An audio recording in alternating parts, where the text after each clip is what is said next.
Part 5. The Admiral's Gambit. 6 months after the Battle of Kepler Prime, Daewon stood on the bridge of Haven 7 and watched his fleet assemble. 47 warships now, ranging from small frigates to massive carriers. They'd liberated 12 colony systems, found hundreds of descendants, and woken every guardian ship Admiral Park had hidden across human space. The scattered children of Earth were finally coming home, but the Dominion was coming too. Long-range sensors detected the gathering storm. 3,000 warships, the largest fleet the alien coalition had assembled in centuries. The Grand Armada, they called it. Enough ships to drown Earth and every human colony in fire. They'll reach Sol System in 3 weeks, Hyunwoo said, studying the tactical displays. His hair had gone completely gray in the past 6 months. We can't win a straight fight. The math doesn't work. Then we don't fight straight, Ji-won said. She'd been working on something for weeks, barely sleeping, pushing herself to the edge of exhaustion. I've been analyzing everything we learned from the Kepler battle. The Dominion isn't as unified as they pretend. 7 species, all with different goals, different cultures, different reasons for fighting. She pulled up a holographic display showing the Dominion's political structure. 1,000 years ago, they used a biological weapon on Earth, but that weapon violated their own laws. 3 of the 7 species didn't even know about it until after it happened. The leadership covered it up. If we could expose that, Bora said slowly, we might be able to split them apart. Exactly, Ji-won said, but the evidence is on their capital world, Terminus Prime, in their central archives protected by the best security in the galaxy. Daewon knew what she was suggesting. It was insane. It was impossible. It was also their only chance. We infiltrate the capital, steal the evidence, and broadcast it across Dominion space, Daewon said. While 3,000 warships are heading toward Earth, we hit them where they're not looking. The odds are not favorable, Haven 7 said. I calculate a 3% chance of success. 3% is better than 0, Daewon replied. Haven 7, how long would it take to reach Terminus Prime? With maximum engine output, 17 days. Then we leave immediately. Hyunwoo, you're in command of the main fleet. If this doesn't work, if we don't come back, you fight them anyway. Make them pay for every inch. His brother grabbed his arm. Don't talk like that. You're coming back. One way or another, Daewon said. But if I don't, humanity needs to know we tried. That we didn't just roll over and die. The strike team was small, just 5 people on a captured Dominion scout ship, trying to look like alien traders coming to the capital for business, Daewon commanded. Hyunwoo insisted on coming as their engineer. Ji-won would handle the hacking. Bora had become their expert on Dominion biology and culture. And Young-soo, the resistance fighter from Kepler, came because she was the best at close combat any of them had ever seen. Terminus Prime was beautiful in a cold, geometric way. 7 different architectural styles merged into a single massive city that covered an entire continent. Each species had their own district, their own aesthetic, their own government buildings. The Dominion wasn't really an empire. It was 7 peoples held together by mutual fear and ancient treaties. They landed at a commercial spaceport and registered as metal traders from the frontier. The port officials barely looked at them, too busy processing thousands of other ships. The Dominion was preparing for war, and that meant supplies, logistics, and merchants willing to profit from death. Getting into the city was easy. Finding the central archives was harder. They were located in the oldest part of Terminus Prime, in a building that dated back to the Dominion's founding over 3,000 years ago. Security was everywhere, armed guards, scanning systems, biometric locks, and AI surveillance that tracked every movement. We can't fight our way in, Young-soo said, studying the building from across a plaza. Too many guards, too many sensors. We'd be dead before we got past the lobby. We don't need to fight, Ji-won said. She'd been working on something in her portable computer, fingers dancing across virtual keyboards. I found a flaw in their network security. It's old code, written before any of these species had met humans. They never thought about defending against our programming techniques. Can you hack it? Daewon asked. Given enough time, yes. But I need to be inside the building, close to their main servers, and I need everyone distracted while I work. Hyunwoo smiled. I can make a distraction. The power plant that supplied the government district was massive, old, and surprisingly vulnerable to someone who understood pre-war human engineering. Hyunwoo and Young-soo broke in during the night shift, overpowered 2 guards, and planted devices that would cause a cascading failure in the cooling systems. 3 hours until it overheats, Hyunwoo said over their communicators. After that, half the city will go dark. That gave Ji-won her window.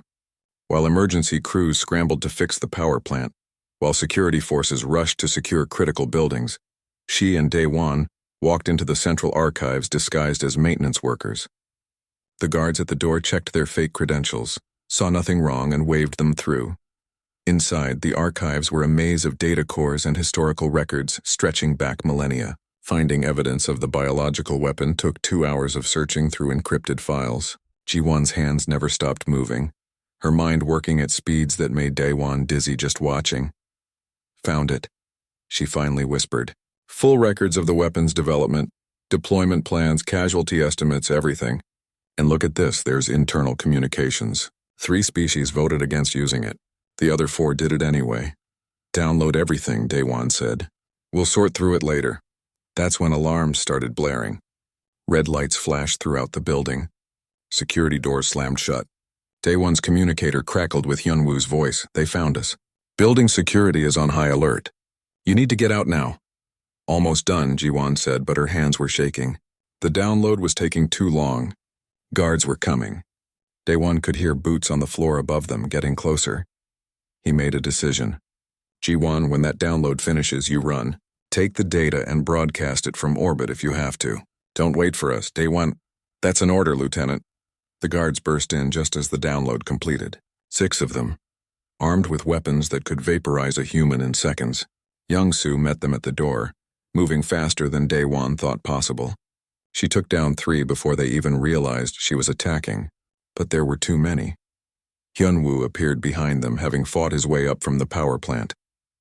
He triggered an electromagnetic pulse device that fried the guards' weapons and armor. In the confusion, Ji-won ran with the data, racing for their ship, but more guards came. Dozens of them. Hyunwoo stood in a hallway, blocking their path while the others escaped. Dae-won saw his brother look back at him one last time, saw him smile. Go, Hyunwoo said. Tell them about Earth. Tell them we made it matter. An energy beam hit Hyunwoo before Dae-won could respond. His brother fell and Dae-won felt something break inside him. But he kept running because that's what Hyunwoo had died to give him time to do. They made it to their ship. Ji-won had already started the engines. Young-soo and Bo-ra laid down covering fire as Dae-won scrambled aboard. They launched before the hangar doors could close, smashing through security barriers and into open sky. Dominion fighters chased them. Their ship took hits, systems failing one by one. They weren't going to make it to orbit. Dae-won knew that. But they didn't need to. They just needed to get high enough to broadcast. Ji-won, send everything, Dae-won ordered. Every file, every document, every piece of evidence. Broadcast it across all Dominion channels. They'll shoot us down if I do, Ji-won said. I know. Do it anyway. The transmission went out. 3,000 years of lies exposed in an instant. Evidence that the Dominion leadership had committed genocide, had violated their own sacred laws, had kept it secret from their own people. The truth finally revealed. A fighter's missile struck their ship. They went into a spin, falling toward the ground. Dae-won grabbed the controls, tried to pull up, but nothing responded. In those final seconds before impact, he thought about his brother, about Sang-min, about all the humans who had fought and died so that others could be free. Then something impossible happened. The missile that should have finished them off exploded harmlessly against an energy shield. Dae-won looked up through the cracked windscreen and saw ships dropping from orbit. Hundreds of ships. The Guardian fleet had come. This is Captain Tae-yang to ground team. The pilot's voice came over the radio. Sorry we're late. Thought you might need a ride home. They pulled Dae-won's damaged ship into Haven 7's hangar bay. As he stepped out, weak and injured, he saw the fleet's tactical display. The Dominion Grand Armada was breaking up. Ship after ship was leaving formation, returning to their home systems. The coalition was fracturing exactly as Ji-won had predicted. 3 of the Dominion species had already withdrawn completely, declaring the leadership illegitimate. 2 more were demanding trials for war crimes. Only 2 species remained loyal, and they were fighting each other over who would lead. Part 4. The Long Night. The jump to faster-than-light speed felt like dying and being reborn in the same instant. Day One's stomach lurched as Haven 7 punched through the fabric of space itself, dragging the rest of the fleet with it. When the sensation passed and the windows cleared, they were no longer in their solar system. Strange stars filled the void, constellations Day One had never seen. Jump successful, Haven 7 reported. We have arrived at the Kepler 442 system, scanning for human life signs. The ancient star charts had marked 3 systems where human refugees had fled during the war. Kepler 442 was the closest, only 12 light-years from Earth. If humans had survived anywhere, it would be here. The scan results came back within minutes. 3 planets showed signs of civilization, but it was primitive. Radio signals, not quantum communications. Chemical rockets, not fusion drives. These humans had either lost their technology or never had it in the first place. Take us to the 3rd planet, Day One ordered. The one with the largest population concentration. As they approached, Day One saw a world that reminded him of Earth.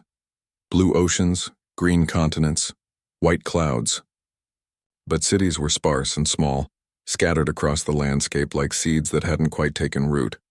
Haven 7's deep scans revealed a population of roughly 8 million humans living in what looked like medieval-level settlements, with only pockets of industrial technology. What happened to them? Ji-Wan wondered aloud. The Dominion, Hyun-Woo said bitterly. Look at the orbital debris. Those are weapons platforms destroyed centuries ago. The Dominion must have bombed them back to the Stone Age and left just enough alive to remember their fear. Haven 7 detected a settlement near the equator that showed slightly more advanced technology. They landed nearby, and this time Day One came prepared. He brought recordings, genetic data, and historical documents. He wouldn't let these people think he was just another alien raider. The locals met them with spears and bows. They'd built walls around their settlement from scavenged metal, probably salvaged from whatever ruins the Dominion had left behind. They spoke a language that sounded like Korean but wasn't quite right. Evolved over 1,000 years of isolation. Haven 7 translated for them. Day One stood before the settlement elders and told them everything. About Earth, about the war, about the guardianships and the fight to reclaim humanity's place in the galaxy. He showed them videos from Haven 7's archives, images of old Earth in its glory, of human fleets sailing between the stars. Most of them didn't believe him. They thought it was Dominion trickery, a new way to hurt them. But one old man stepped forward. His name was Hai-Il, and he was the settlement's historian, keeper of the old stories. Grandmother taught me a song, Hai-Il said in his strange dialect. She said it came from the first world, from before the burning sky. She said someday our brothers would return. He began to sing, his voice cracking with age. Day One felt his breath catch. He knew this song. His mother had sung it to him when he was a child. A Korean folk song about a sailor returning home after a long journey. Tears ran down Hai-Il's weathered face as he sang, and Day One realized the old man was crying not from sadness but from joy. You are real, Hai-Il whispered. Earth is real. We are not alone. Word spread fast. Within days, the entire planet knew that Earth had survived, that humans from the homeworld had come to free them. But freedom had a price. The Dominion maintained monitoring stations throughout the Kepler systems. They would know about Haven 7's arrival. They would send ships. We should leave, Tae-Yang argued. Get these people ready to evacuate, take as many as we can, and run before the Dominion arrives. No, Day One said. We're done running. These people have been running for 1,000 years. It's time to make a stand. With what? Tae-Yang demanded. We have 15 warships. The Dominion will send a fleet. Then we'll fight a fleet, Sang-Min said quietly. He'd been talking with the Kepler colonists, learning their history. They'd suffered so much, been beaten down so many times, and still they survived. It had changed something in him. These people deserve better than to keep hiding, Bora agreed. We can use the planet's geography to our advantage. Force the Dominion to fight on our terms, not theirs. They had 2 weeks to prepare before the Dominion fleet arrived. Day One spent that time organizing the colonists, helping them build defenses and searching for anyone with military experience. He found a woman named Young-Soo, who had led resistance fighters against Dominion raiders for 20 years. She was hard, scarred, and spoke few words, but she knew how to fight. The Dominion thinks we're weak, Young-Soo said. Let them think that. Let them get close. Then we hit them hard. The Dominion fleet dropped out of faster-than-light travel right on schedule. 50 warships, each larger than Haven 7, bristling with weapons that could crack planets. Leading them was a massive dreadnought that made even Fortress 9 look small. "Attention, human vessels," a voice broadcast across all channels. "I am War Master Krellix of the Dominion Fleet. You are in violation of treaty restrictions on human military development. Surrender your vessels and submit to Dominion authority or be destroyed." Day 1 opened a return channel. "This is Admiral Day 1 of Earth's Guardian Fleet. We recognize no treaty that was signed under the threat of genocide. Humanity claims its right to exist freely among the stars. Leave this system or face the consequences." Krellix laughed, a wet, gurgling sound. 1,000 years you hide in the dirt like insects. Now you think you can fight? I will enjoy crushing you. The Battle of Kepler Prime began with the Dominion's first volley. Hundreds of missiles screamed toward the planet. Enough firepower to sterilize the surface. But Haven 7 and the other Guardian ships were ready. Their point defense systems, designed centuries ago to fight battles exactly like this, filled space with defensive fire. Most of the missiles died before reaching atmosphere. The Dominion fleet moved in, expecting an easy victory. They thought they were fighting primitives with stolen technology. They were wrong. The Guardian ships moved with precision that came from shared tactical networks, each vessel knowing exactly where the others were and what they were doing. They fought like fingers on a single hand. Sentinel 3 and 4 other frigates hit the Dominion's left flank, their speed letting them dodge incoming fire while their weapons carved through alien shields. Fortress 9 launched fighter craft, hundreds of automated drones that swarmed the enemy like angry bees, and Haven 7 with Day 1 in command drove straight into the center of the Dominion formation. "Target their command ship," Day 1 ordered. "If we kill Krellix, the rest might break." Multiple hostile locks detected, Haven 7 warned. "Evasive action required. Negative. Hold course. All power to forward shields." The Dominion concentrated their fire on Haven 7. Energy beams hot enough to vaporize mountains struck the Guardian ship's shields. The ship shook, alarm screamed, but the shields held. "Barely. Return fire," Day 1 said calmly. "Main cannon full power." Haven 7's primary weapon was a particle beam capable of punching through a planet's crust. At point-blank range, it hit Krellix's flagship like the hammer of an angry god. The alien dreadnought's shields collapsed, its armor melted, and secondary explosions rippled through its hull. But the Dominion wasn't finished. Even with their commander's ship dying, they kept fighting. They were professionals, trained and disciplined. 2 Guardian ships took critical damage. One, a destroyer commanded by a descendant named Jinho, exploded when its reactor was hit. Sangmin's voice came over the fleet channel. "Fortress 9 to all ships. My carrier's engines are damaged. I can't retreat. I'm going to ram the enemy flagship." "Get clear." "Negative," Day 1 shouted. "We can pull you out. Just hold on. No time, Admiral. And no point. Better I go out taking that bastard with me." Sangmin's voice was calm, almost peaceful. "Tell my people on Europa that I died free, fighting under open sky instead of hiding in the ice. That's worth something." Fortress 9 fired its maneuvering thrusters one last time, pushing itself on a collision course with Krellix's crippled flagship. The Dominion tried to shoot it down, but Sangmin had transferred all power to forward shields. The massive carrier struck the dreadnought at full speed. The explosion was visible from the planet's surface. 2 warships, human and alien, merged into a brief new sun before disintegrating into scrap metal and plasma. When the light faded, Krellix and Sangmin were both gone. The Dominion fleet broke. Without their commander, facing an enemy that fought with impossible skill and sacrificed without hesitation, they ran. 14 warships remained of the original 50.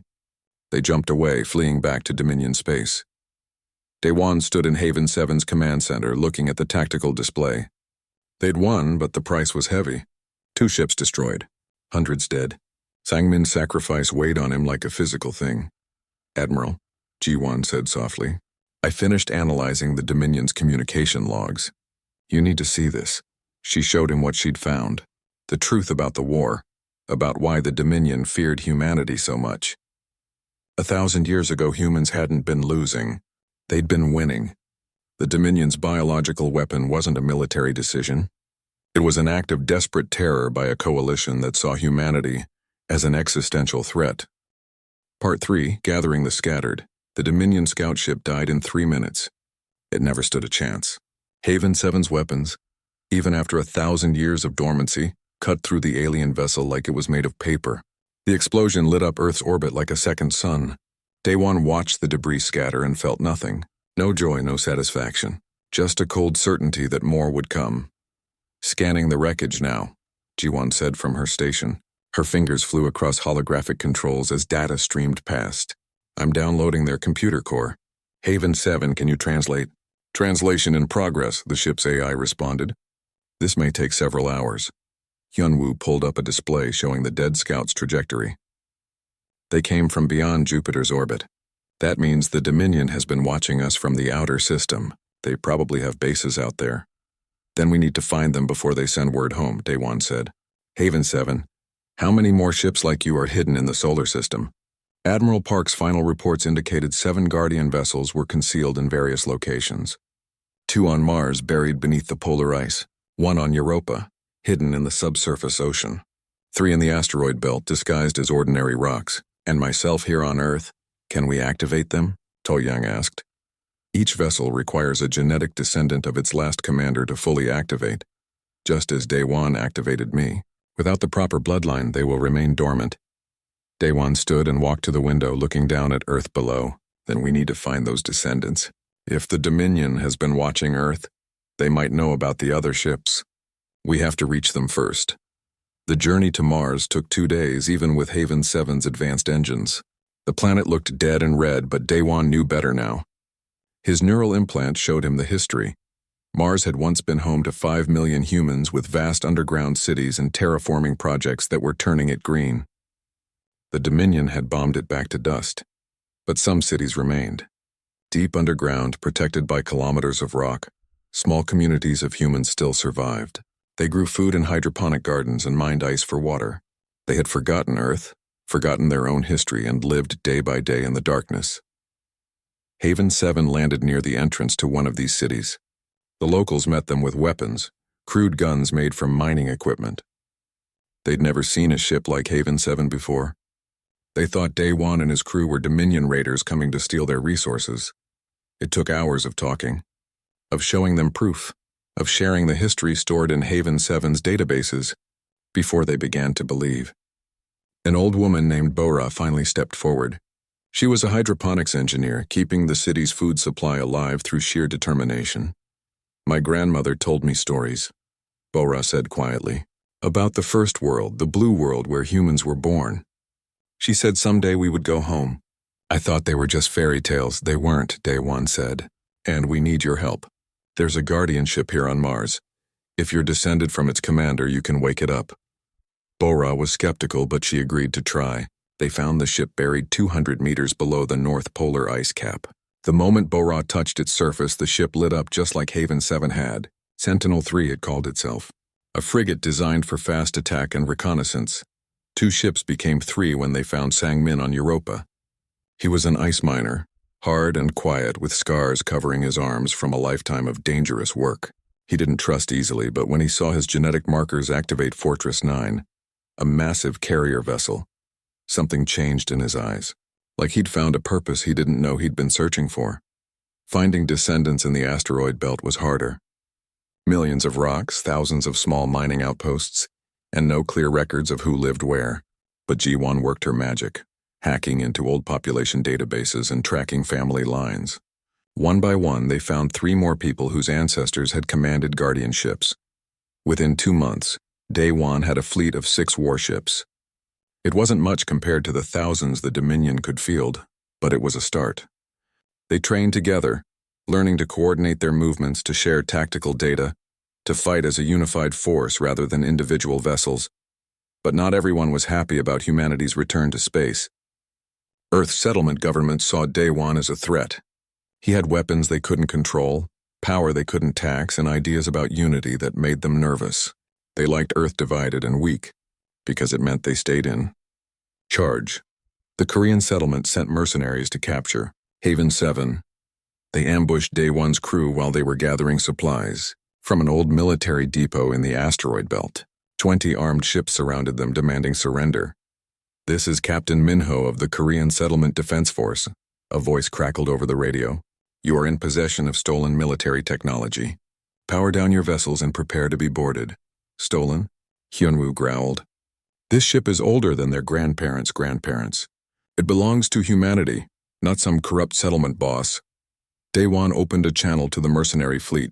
Captain Minho, I know you're just following orders, but you need to understand what's really happening here.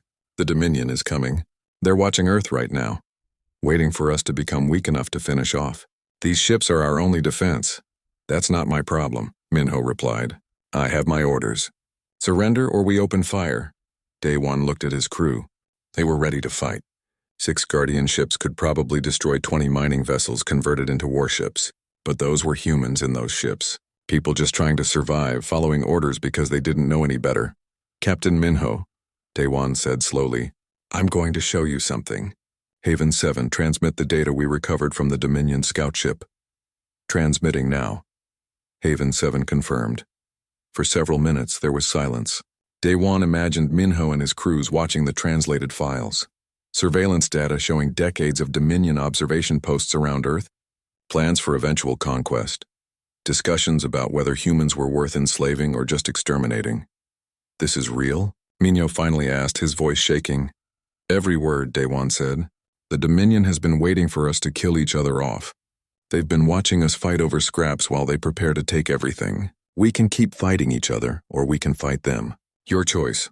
Another long silence. Then, what do you need from us? Daewon smiled. Pilots, engineers, anyone who wants to help save humanity.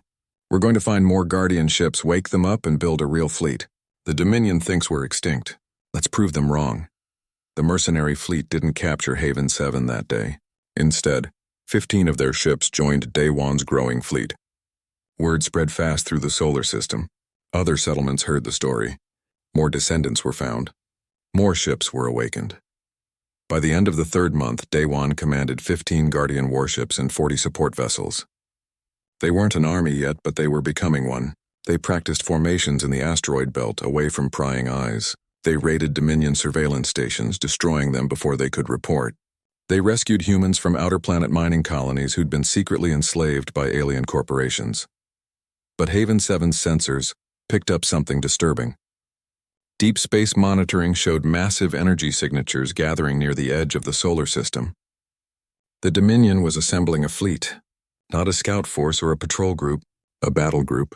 Hundreds of ships, enough to crush any resistance Earth could mount. How long do we have? Daewon asked. Estimated time until they reach Earth, 6 months, Haven 7 replied. However, I recommend we do not wait for them to attack.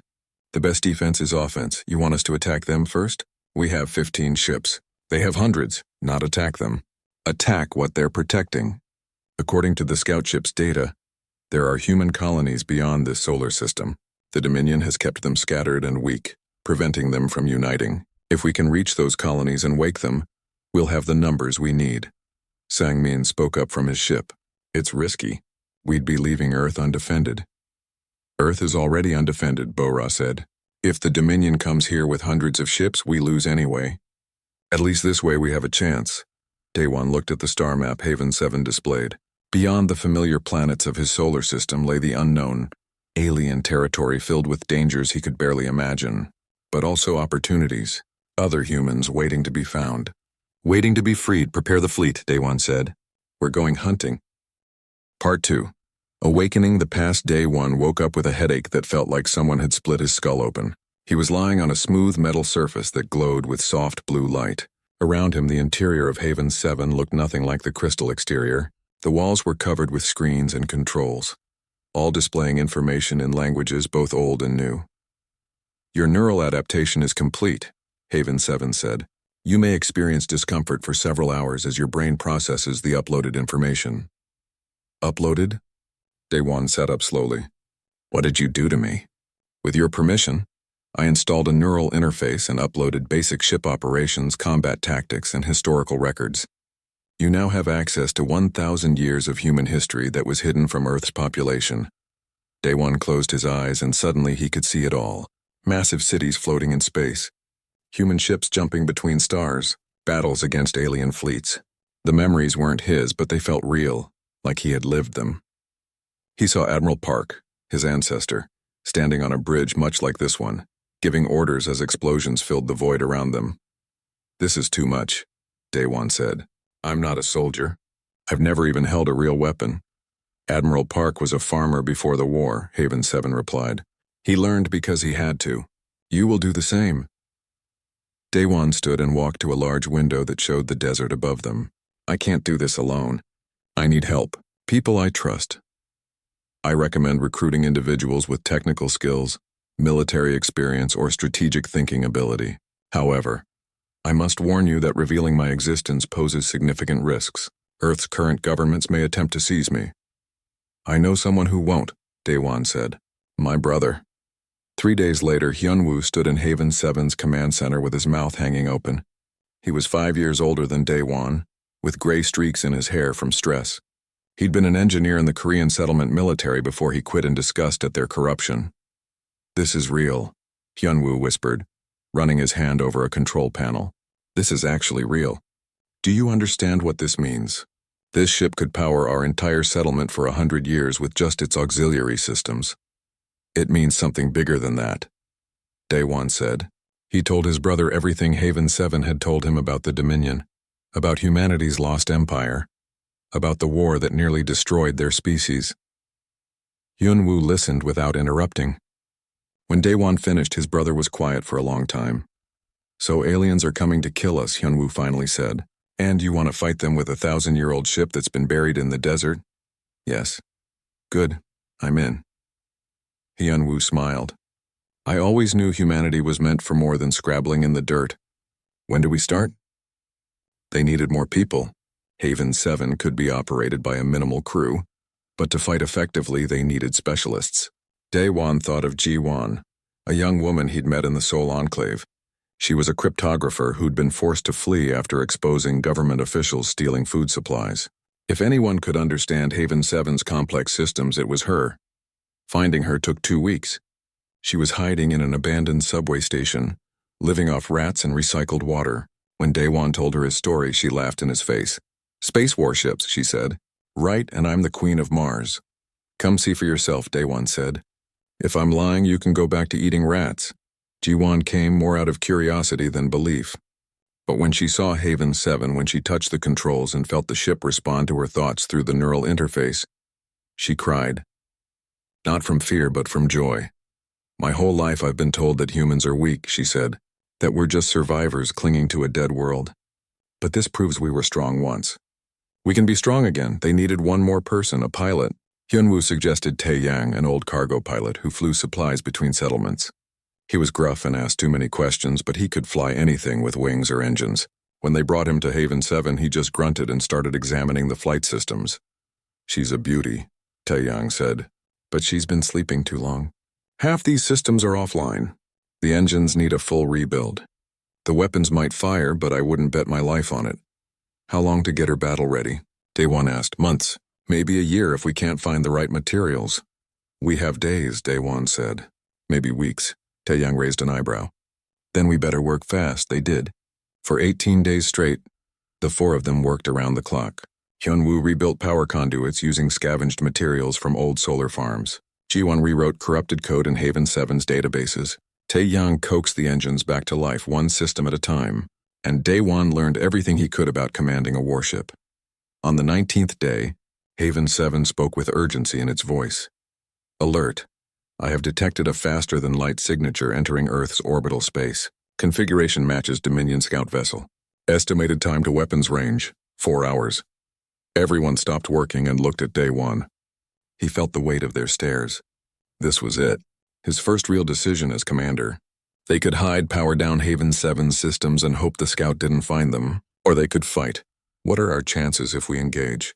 Daewon asked. The scout vessel is lightly armed but faster than me in my current state.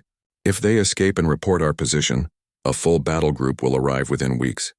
However, I estimate a 65% chance of destroying them before they can transmit. And if we hide? They may not find us, but if they do, we will be unable to fight effectively while powered down, and they will still report our location. Hyunwoo put a hand on Daewon's shoulder. Your call, little brother. Daewon thought about Admiral Park, his ancestor who had hidden this ship hoping humanity would rise again. He thought about all the humans who had died in the Dominion War. fighting for their right to exist among the stars. He thought about Earth, barely surviving, unaware that an alien threat still watched them from the darkness. "We fight," Day One said. "Haven 7, bring all weapons online. Ta-Yang, get us airborne. Everyone else, strap in. Today humanity announces we're not dead yet." The ship shuddered as ancient engines roared to life. Dust and sand exploded away as Haven 7 rose from its tomb for the first time in over a millennium. The crystal exterior shifted and flowed, revealing the true form underneath. A sleek warship 300 meters long, bristling with weapons that had once made aliens fear the night. "Hostile vessel detected," Haven 7 reported. "They have spotted us. They are charging weapons." "Then let's make sure they regret it," Day One said, settling into the command chair that had been waiting for someone like him for 1,000 years. The battle for Earth's future was about to begin. Part 1. The Discovery. The sand stretched forever in every direction.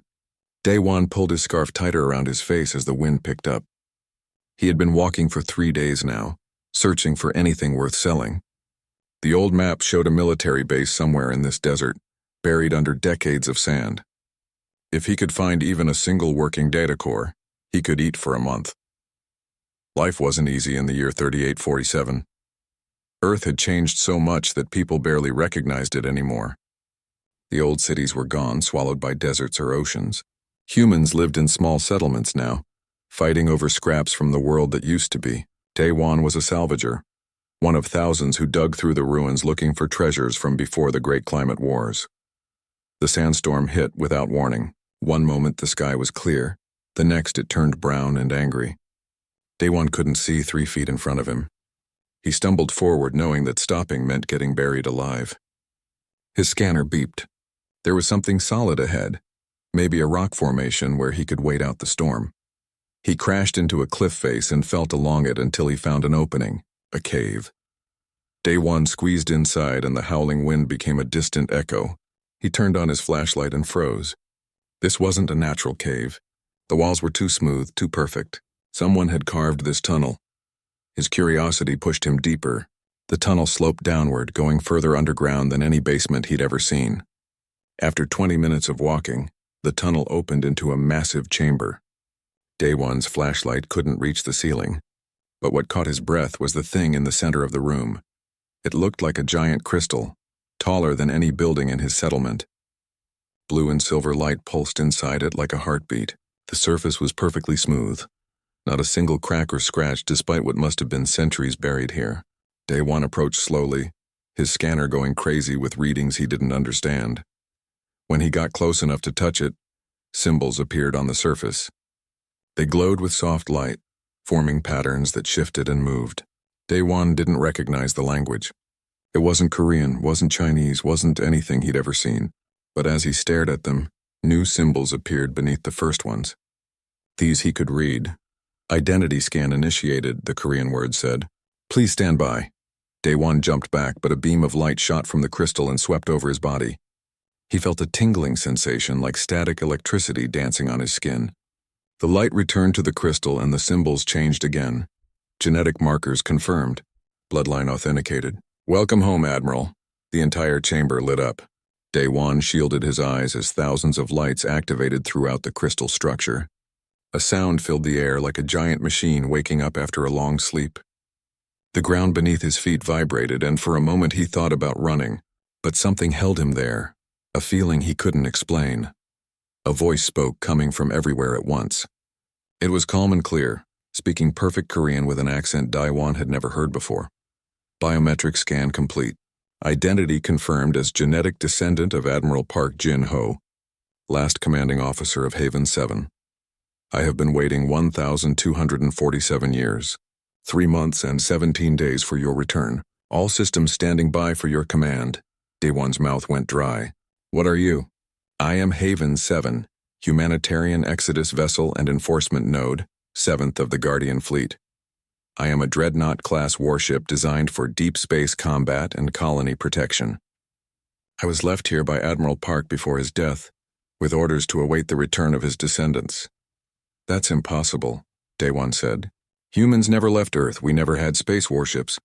That information is incorrect, Haven 7 replied. Humanity achieved faster-than-light travel in the year 2247. We colonized 12 star systems over the following 4 centuries. At our peak, the human population across all systems exceeded 40 billion individuals. Daewon sat down hard on the stone floor. This had to be a joke, or maybe he was hallucinating from dehydration. If that's true, where is everyone? Where are these colonies? The Dominion War began in 2641. A coalition of 7 alien species declared humanity a threat to galactic stability. They said we expanded too fast, claimed too many worlds, refused to submit to their authority. The war lasted 63 years. We were winning. The crystal's glow dimmed slightly, as if the ship itself felt sadness. Then the Dominion deployed a biological weapon on Earth. It didn't kill humans directly, but it destroyed the ecosystem. Crops failed, the atmosphere became toxic, and the oceans died. Billions perished in the collapse that followed. The colonial fleet tried to fight on, but without Earth's industrial base, we couldn't sustain the war. One by one, our colonies fell or went silent. Admiral Park brought me back to Earth in 2704. By then, Earth's remaining population had regressed to pre-industrial technology. He hid me here, knowing that someday someone with his blood would find me. He believed humanity would rise again. Daewon looked at his hands. They were shaking. Why me? I'm nobody. I dig through trash for a living. You carry the genetic markers of the command family. Only you can activate my full systems. Only you can access the weapons, the navigation systems, the knowledge stored in my databases. Admiral Park chose his descendants to be the guardians of humanity's future. I don't want to be a guardian, Daewon said. I just want to survive. I understand your reluctance, Haven 7 said, but circumstances may not allow you that choice. When you activated my systems, I sent out a recognition signal, standard protocol for any Guardian vessel recovering from dormancy. What does that mean? It means the Dominion may have detected it. They maintain sensor stations throughout the galaxy, searching for any sign of human military technology. If they located my signal, they will send ships to investigate. They will expect to find an abandoned vessel. Instead, they will find an active warship with a living commander. Daewon stood up, his legs feeling weak. How long do we have? Unknown. It depends on how many monitoring stations were in range. Minimum 3 days. Maximum 3 weeks. I recommend we use this time to begin your training and assess my operational capacity. Many of my systems have degraded over the centuries. I will need repairs before I can fight effectively. The wind outside had died down. Daewon could leave right now, climb back up that tunnel, and pretend he never found this place. He could go back to his simple life of digging through ruins, but Haven 7's words echoed in his mind. The Dominion was coming. Whether he wanted this or not, he just painted a target on Earth. Okay, Daewon said quietly. Show me everything. If I'm going to be an admiral, I better learn fast. The crystal pulsed with bright light, and Daewon felt his life change forever.